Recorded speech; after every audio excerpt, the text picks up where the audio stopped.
Hello and welcome back to another episode of Sitar Gurukul. I hope you have been doing well. I hope that the lines are improving. I hope that you are facing lesser difficulties with sitting with the sitar. So before we discuss on the new lesson today, let me tell you what the goal of the first portion of the sitar basics is going to be. So we are going to make exercises for you which are going to consist of different movements that you need to perfect in order to play music. So when you are going to play music, you're going to see that it requires a lot of elements, and those elements you need to be able to play on your sitar. So in order for you to play those elements, we are going to make up exercises which closely resemble those elements in order for you to achieve that dexterity and that skill to eventually play music. So we've been doing plenty of right hand practices, we've been doing plenty of left hand practices. Today is going to be a slightly advanced stage of the last 3x3 practice that we've done. Today we are going to do 4x4, and eventually after 6 or 7 of these more lessons, we are going to move on to tans. We are going to learn about tal, and there's just plenty to learn. So without further ado, I'm going to show you what today's lesson is going to be. So from the last lesson, it was this 3x3. So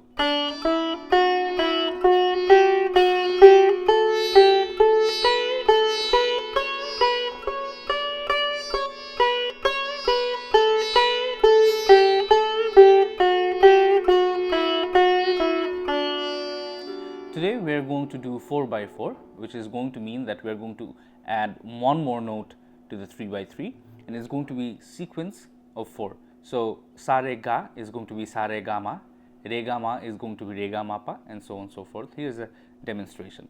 So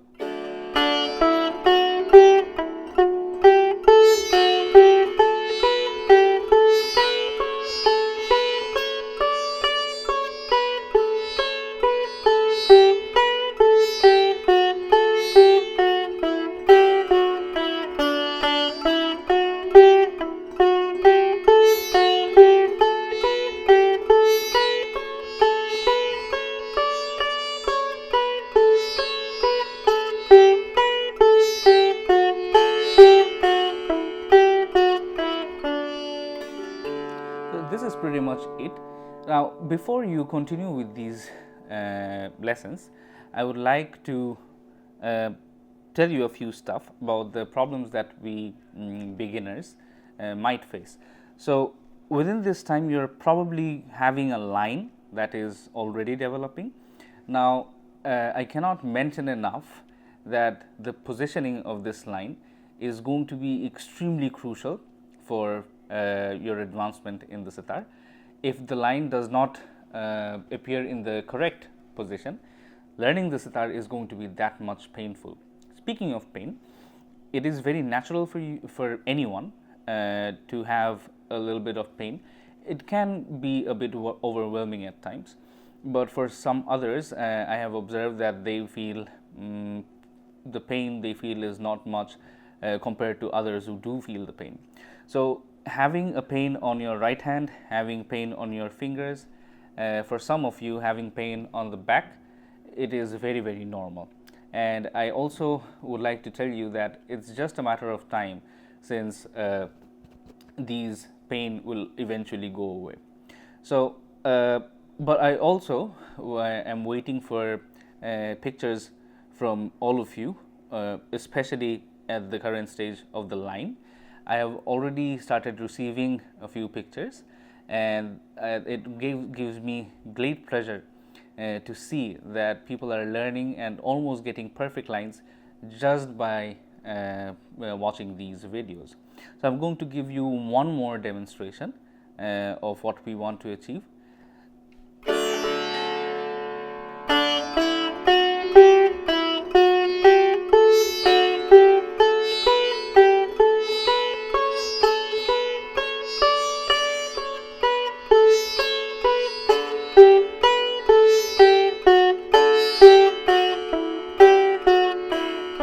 Here, one important portion to understand is the correct positioning of the fingers on the fret. So, you're looking forward to having on any fretted instrument, ideally what you want to be doing is that you want to be keeping your finger right before the fret, right before the fret.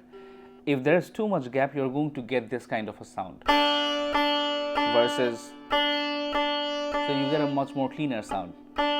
Also, the further away the finger is from the fret, the more pressure you're going to be required to apply, which is going to hurt your fingers even more. Basically, it's not very effective.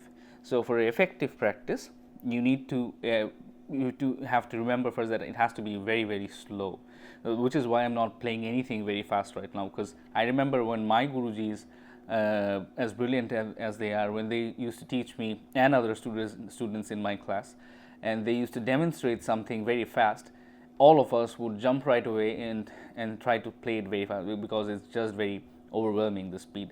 That is going to come, and we are going to work on that speed later, but right now clarity is of utmost importance, and the only way you can achieve that is by continuously doing these practices but at a very slow and steady speed. How you can select what speed you want, we're going to introduce metronome very soon, but before that your speed should be something that is right out of your comfort zone. So it's not very comfortable, but it's not very uncomfortable as well. And anything, you could time yourself by counting the number of cycles that you're playing. For example, sa to sa and back again makes one cycle.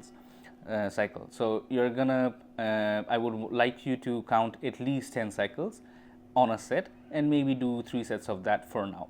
So that's it for today. See you on the next class. Take care.